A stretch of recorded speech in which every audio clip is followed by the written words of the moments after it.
Jai Hind to all the amazing learners. First of all, I would like to wish you all a very pleasant morning and hope that all of you are fit and fine. So dear learners, welcome to the online classes and initiative of Shri Ram Public School. Dear learners, this initiative has been taken so that your crucial time period is not missed, as well as your studies remain continued even in the period of lockdown. So dear learners, as you all know, we are continuing the history classes of 9th class, and presently we are on chapter number 1, that is the French Revolution. So we will go through a glimpse of the French Revolution so that you get the ideas that what the situation of people might be there in the France at the time of French Revolution. So let's go through it. So dear student, the France was a royal country with the queen and the king. They were so autocratic that the people was in continuous despair and they didn't pay any heed to this. With this, you might have got the idea that no war brings peace. The situation of war is always so much devastating. In this, there is a huge loss of life and property of all the peoples. So our next topic in this chapter is the France abolishes monarchy and becomes a republic. How France, with the revolution which was started in it, how it ended the monarchy, the cruel power of the king, and finally how it became a republic. एक गणतंत्र राज्य France कैसे बना जहाँ पे वो अपने leaders को खुद इलेक्ट करता था. So we will study about all this in our upcoming session in this video, and so one by one let's move to the NCERT explanation now. So let's start our topic, how France abolished the monarchy and became a republic. So the situation in the France continued to be tense during the following years. France में जो situation थी वो बहुत ही ज़्यादा devastating थी, वो public के लिए बहुत ही ज़्यादा प्रॉब्लमैटिक थी.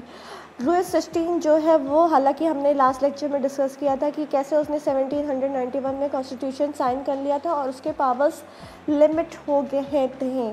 पर लुइस 16 यहाँ पे ही नहीं रुका. उसे लगा कि उसके पावर्स जब जा रहे हैं तो उसने नेगोशिएशंस किया, मतलब बातें की किससे, किंग ऑफ पर्शिया ने. तो आसपास के जो रूलर्स थे और पर्शिया के भी जो रूलर थे, उन्हें फ्रांस की सिचुएशन अच्छी नहीं लगी. उन्हें लगा कि जैसे फ्रांस में लुइस 16 को हरा दिया गया है, उसके पावर्स को बहुत ही ज़्यादा लिमिट कर दिया गया है, वैसे ही उनके साथ भी हो सकता है. तो उन्होंने डिसाइड कर लिया था कि हम अपने ट्रूप्स को, अपने सोल्जर्स को भेजेंगे कि फ्रांस के लोगों को वो जो भी कर रहे हैं वहाँ पे उनको क्रश कर दिया जाए. तो इसके लिए डेट क्या डिसाइड की गई, समर ऑफ 1789. पर इससे पहले कि ये सब कुछ होता, नेशनल असेंबली ने पहले ही इस प्रॉब्लम को पहले से ही भाप लिया और उन्होंने वोट किया. अप्रैल 1792 में वोट किया. कैसे, नेशनल असेंबली में, मतलब कि जितने भी लोग थे नेशनल असेंबली में, उन्होंने साथ मिलकर वोटिंग की और एक डिसीजन लिया कि हम इससे पहले कि पर्शिया कुछ करे, हम पहले ही पर्शिया से वॉर डिक्लेयर कर देते हैं, पर्शिया को पहले ही हम हरा देते हैं और ऑस्ट्रिया को भी इसी के साथ हम हरा देंगे. So, thousands of the volunteers thronged from the provinces to join the army. जितने भी वॉलंटियर्स थे, वॉलंटियर्स मीन्स जो विलिंगली किसी काम को करते हैं, तो ये वॉलंटियर्स वो पीपल थे जो नेशनल असेंबली के फेवर में थे. उन लोगों ने आर्मी ज्वाइन कर ली कि हम लोग साथ मिलके पर्शिया और ऑस्ट्रिया को हरा देंगे. बहुत सारे पेट्रियोटिक सॉन्ग्स गाए गए ताकि अपनी सेना को मोटिवेटेड रख सके नेशनल असेंबली. इसी के कॉन्टेस्ट में जो पहला पेट्रियोटिक सॉन्ग आया था उसका नाम था मर्सलीज. फ्रांस में जो फर्स्ट पेट्रियोटिक सॉन्ग आया था उसका नाम था Marseillaise, and it was composed by poet रॉजर de Lisle. It was composed by poet Roger D. Searle and it was sung first time by the volunteers from Marseilles, मतलब कि जो volunteers को आए थे सोल्जर्स को ज्वाइन करने के लिए मर्सलीज से, उन्होंने ही पहली बार यही गाना गाया। और गाना गाते हुए वो लोग कहाँ पे मार्च किए, पेरिस को तक मार्च किए, जहाँ से लड़ाई स्टार्ट होने वाली थी। सो इसीलिए मर्सलीज का नाम जो है वो ये पड़ा, क्योंकि ये गाने वाले कौन थे, मर्सलीज के पीपल थे। और मर्सलीज जो है आज भी नेशनल एंथम है कहाँ का, फ्रांस का। So the Revolutionary War brought losses and economic difficulties for the people। अब कोई भी वॉर होगा तो ऑब्वियस सी बात है उसमें पीपल का ही बहुत ज़्यादा लॉस होगा, तो बहुत सारी इकोनॉमिक कंडीशन पुअर होने लगी। जब मैन जो है वो फ्रांस के बाहर थे लड़ाई करने के लिए, तो वुमेन जो है उनको अकेले पूरी फैमिली की जिम्मेदारी उनके कंधों पे आ गई। उनका ही ये काम हो गया कि उन्हें अपने फैमिली को चलाना है और उनको अर्न करना है living. Last section of the population जो थी वो कन्विंस थी कि रेवोल्यूशन जो है वो फर्दर चलता रहेगा। जैसे कि हम लोग अभी डाउट में है ना कि लॉकडाउन बढ़ता जा रहा है तो वो कंटिन्यूसली बढ़ता जाएगा, पता नहीं कब ख़त्म होगा। सेम वे जो है last section of the population France में यही सोच रहा था कि ना जाने ये रेवोल्यूशन तो पता नहीं कितने सालों तक चलेगा और ये बढ़ता ही जाएगा। सो इसी कंटेस्ट में जो है लोग जो है वो बहुत ही ज़्यादा परेशान थे और उन्हें लगता था कि हमारे राइट्स जो है वो हमें मिलना बहुत ही ज़्यादा मुश्किल है। तो इसीलिए कॉन्स्टिट्यूशन जो था 1791 का, उसको लोगों ने भी अपोज़ करना स्टार्ट किया। क्यों अपोज़ किया? क्योंकि जैसा कि हमने लास्ट क्लास में डिस्कस किया था कि कॉन्स्टिट्यूशन जो था वो सिर्फ कुछ ही लोगों को राइट्स देता था, कुछ ही लोगों को वोटिंग राइट्स देता था। And yes you can recall it, किसको वोटिंग राइट्स मिलते थे? यस, एक्टिव सिटीजन को ही वोटिंग राइट मिलते थे, जो कि मैन होते थे और जो कुछ अर्न कर पाते थे उनको ही। वुमेन्स को कोई भी वोटिंग राइट, और जो मैन 25 एज के नीचे हैं और जिनके पास कोई इनकम नहीं है उनको किसी भी तरीके का कोई भी राइट्स नहीं दिया जाता था। इसलिए फ्रांस के अंदर भी एक रेवोल्यूशन स्टार्ट हो गया। पॉलिटिकल क्लब इटैब्लिश होने लगे, मतलब कि जो भी लोग थे जो इस विषय में कुछ करना चाहते थे, पॉलिटिकल थिंकिंग रखते थे, वो फ्रांस के अंदर ही रैलीज़ करने लगे और वो गवर्नमेंट से विश करते थे, ये चाहते थे रैलीज़ के थ्रू गवर्नमेंट को ये बताते थे कि आपकी जो पॉलिसीज़ हैं वो हमारे लिए फ्रूटफुल नहीं है। इसी कंटेस्ट में जो एक सबसे सक्सेसफुल क्लब बना था, जो वहाँ की फ्रांस की कॉमन जनता की मांग को उठाता था, उसका नाम था Jacobin club. Okay, it's name was Jacobins club. So this is very important. The Jacobin Club name you will listen hundreds of times further in this class as well as in your next class in the first chapter, The Rise of Nationalism in Europe. So now coming back to our current topic, the Jacobin club को, उसका अब हम थोड़ी history पढ़ लेते हैं कि Jacobin club क्या था, उसका नाम कहाँ से मिला था। तो जैकोबिन क्लब जो है उसको अपना नाम जो है former convent of Saint Jacob in Paris से मिला था। अब कॉन्वेंट क्या होता है? Convent meaning is given here as you can see, building belong to a community devoted to a religious life. मतलब कॉन्वेंट एक बिल्डिंग होती है जहाँ पे मेनली क्रिश्चियंस लोग रहते हैं, और वो क्रिश्चियंस कौन होते हैं? जो पूरी तरीके से अपने आप को डेडिकेट कर देते हैं रिलीजियस के लिए, वहाँ पे रहते हैं, तो उसी को कॉन्वेंट कहते हैं। एक तरीके से चर्च का ही एक पार्ट समझ सकते हैं। तो फ्रांस में एक कॉन्वेंट है जिसका नाम था सेंट जैकोब इन पेरिस, तो उसी के नाम से जैकोबिन क्लब को उसका नाम मिला था। और इसकी मेंबर्स कौन थी? वुमेन भी थी। Now here is coming the point about the women. It is important as many times in your exam a question is asked which is directly linked to the situation of women. So womens जो है वो पहली बार किसी club को join की थी जिसका नाम था जैकोबिन क्लब। क्यों ज्वाइन की थी? क्योंकि इससे वो लोग भी अपने राइट्स को उठाती थी, अपने मांग को उठाती थी। सो इसके बारे में हम और भी डिस्कस करेंगे फर्दर, बट अभी के लिए जो हमारा टॉपिक चल रहा है हम उसको कंटिन्यू करते हैं। तो members of the Jacobin club belong mainly to the less prosperous section of the society, मतलब कि जो भी मेंबर्स होते थे जैकोबिन क्लब के वो ऑब्वियसली बात है ज़्यादा रिच नहीं होते थे, क्योंकि जो रिचर सेक्शन थे उनको तो उनके डिमांड्स फुलफिल ही हो रहे थे, उनको कोई प्रॉब्लम नहीं थी। तो ये लोग कौन थे, ये वुमेन्स कौन हुआ जैकोबिन क्लब्स के मेंबर्स कौन हुआ करते थे, जो less prosperous section of society को बिलोंग करते थे, जैसे कि छोटे मोटे शॉपकीपर, छोटे मोटे आर्टिशियन जो मतलब कि पॉटरी वॉटरी जैसे सामान या कलाकारी वाला सामान काम करते हैं, शू मेकर, कॉबलर, पेस्ट्री कुक जो फ्रांस में बहुत ही ज़्यादा कॉमन होती है, पेस्ट्रीज वगैरह वगैरह, वॉच मेकर्स, प्रिंटर्स और सर्वेंट, डेली वेज वर्कर, मजदूर, यही सब जो हैं जैकोबिन क्लब के ज़्यादातर मेंबर हुआ करते थे। Now here comes a very important point that the head of the Jacobin club, leader of the Jacobin club was Maximilian Robespierre. His name and about his history you will study further, and we will study that how Maximilian Robespierre played his important role in the France society early in history. So now let's come back to our Jacobin club. So Jacobin club के जो members थे हमने पढ़ लिया कि वो बहुत ही lesser section of the society को बिलोंग करते थे। One by one we are discussing the points for the Jacobin club. If question comes right something about Jacobin club, how you will answer? First you will mention that Jacobin club was formed in Paris, and from where it got its name? It got its name from the convent of Saint Jacob. Then second point, women were also important member of Jacobin club. Then third point, who belong to the Jacobin club? Very poor people of the society, not prosperous section of the society, because belong to the Jacobin club like shoemaker, pastry cooks and etc. Then next point, who was the leader of the Jacobin club? Maximilian Robespierre was the leader of the Jacobin club. And further point will state that the Jacobin club के people जो थे वो कैसे कपड़े पहनते थे। तो Jacobin club के जो people थे वो long stripped trousers पहनते थे। As you can see in this picture clearly कि जो men और women हैं ये strip वाले कपड़े पहने हैं, trousers पहने हैं, ओके और इनके सिर पे कुछ रेड कलर की कैप है।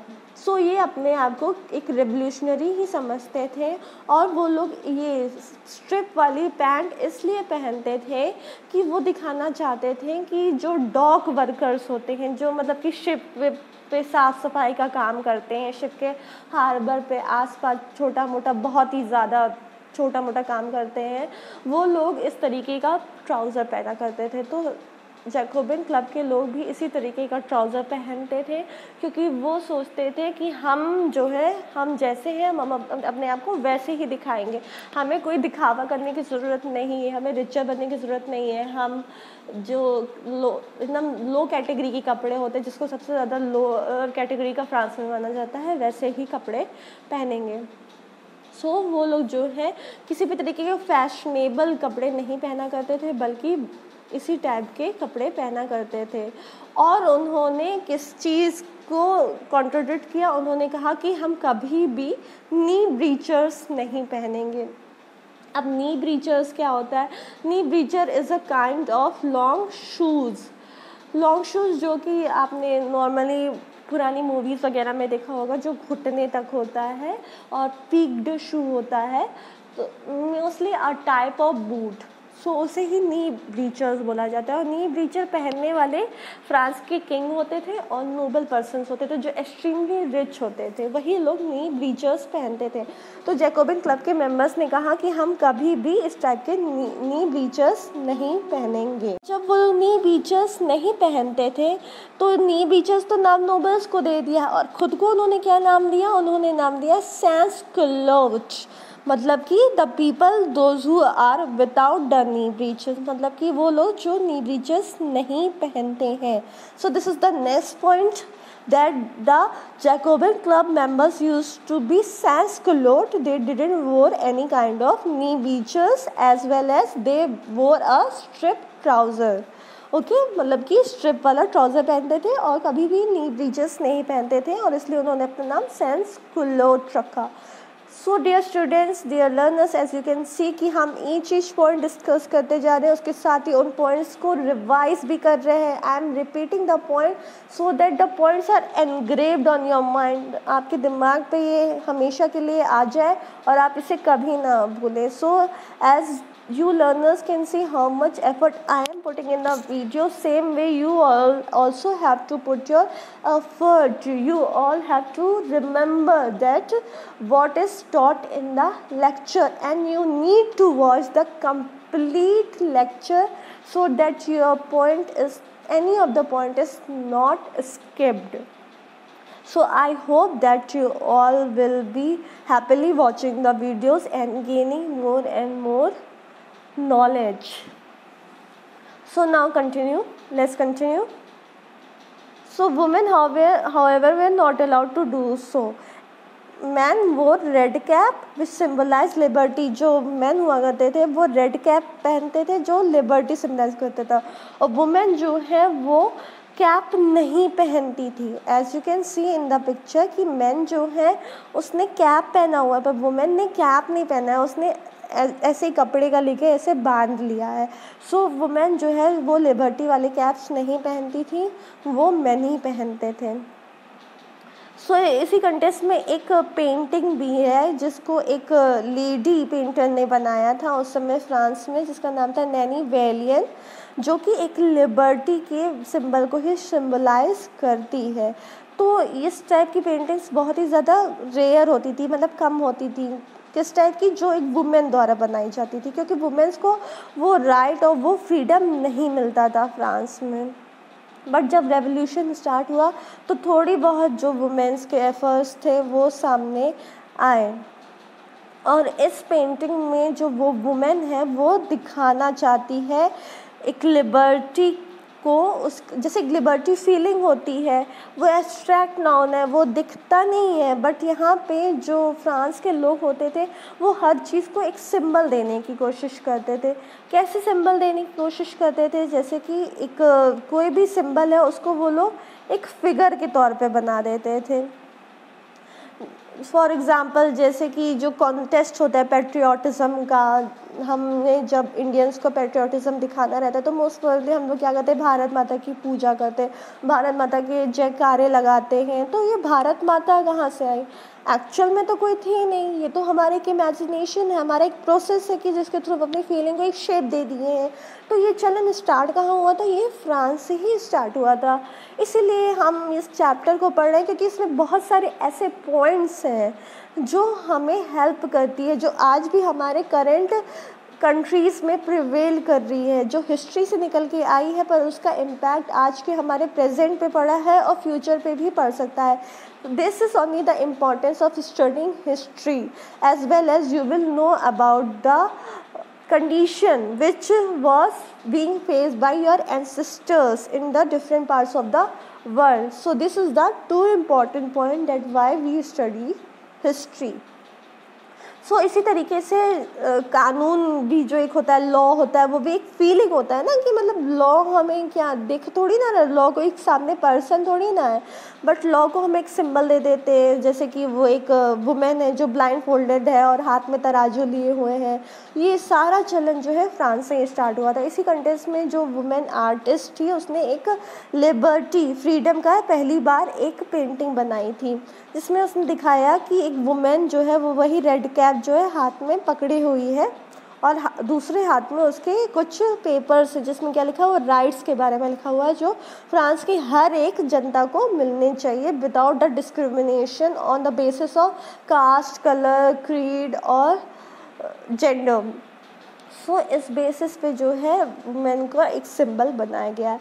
So as you can see again in this contest we are also discussing about each and every picture, so that your any of the point, anything, when you open your book you don't feel like what is this, and you are not confused at all. So that's why only we are discussing each and everything in our book of NCERT. So now we will move further.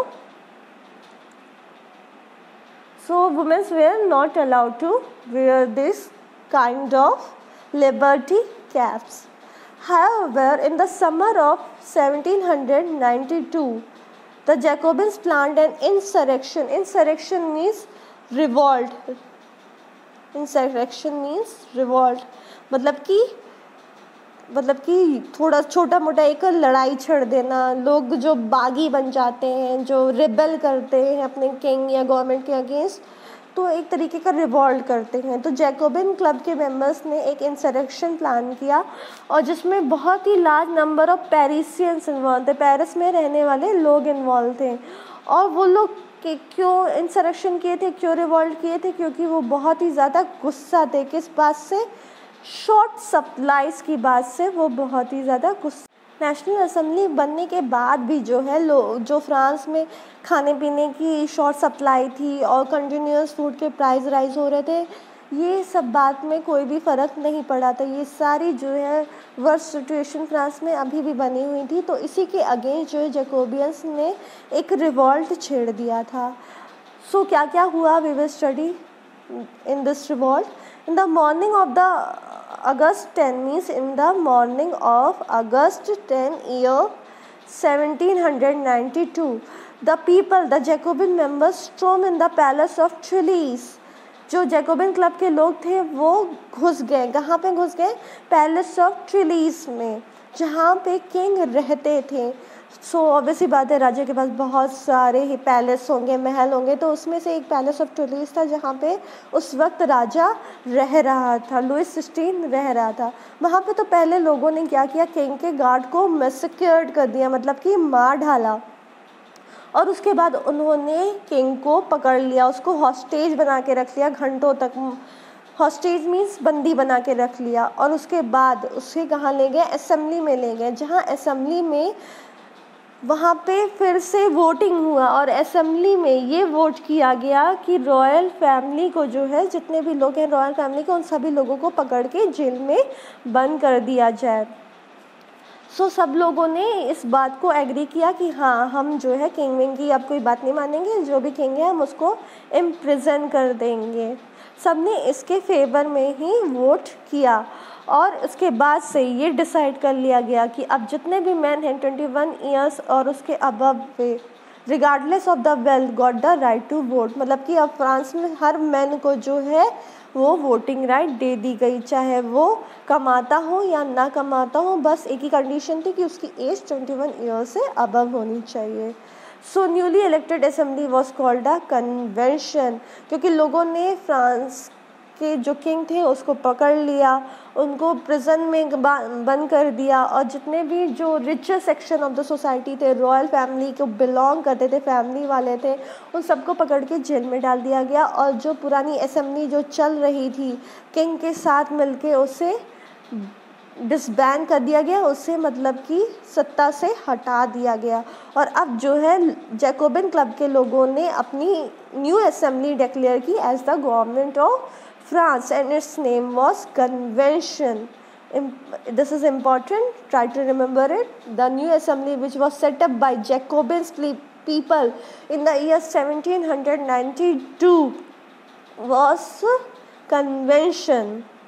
So on 21st September 1792 it abolished the monarchy.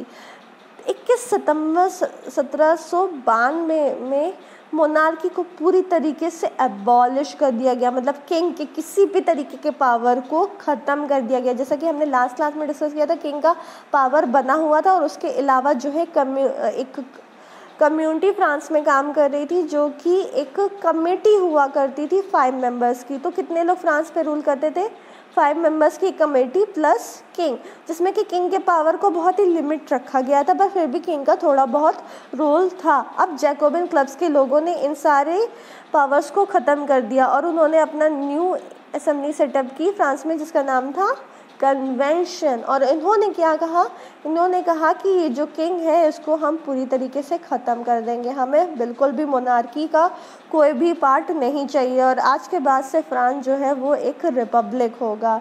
Republic होगा मतलब कि वहाँ का जो rule है As you can see here, republic is a form of government where the people elect the government including the head of the government, मतलब कि Republic में जो पीपल होते थे वही पूरे गवर्नमेंट को इलेक्ट करते थे, यहाँ तक कि उसके हेड को भी वो खुद ही इलेक्ट करते थे। अब फ्रांस में कोई भी मोनार्की नहीं थी, हायर हेरिडिटी मोनार्की नहीं थी, मतलब कि जो राजा और उनके बच्चे आ जाते हैं और वो पूरी तरीके से वो जो भी किंग का थ्रोन होता है वो राजा और उसके बेटों को ही बिलोंग करता है, वो तरीके का सिस्टम अब फ्रांस में पूरी तरीके से ख़त्म कर दिया गया था। सो अब लुइस 16 को इसके बाद ये सब करने के बाद फाइनली जो है जब लोग फ्री हो गए हैं, भाई सब बना लिया, तो उन्होंने कहा कि अब लुइस 16 का क्या किया जाए।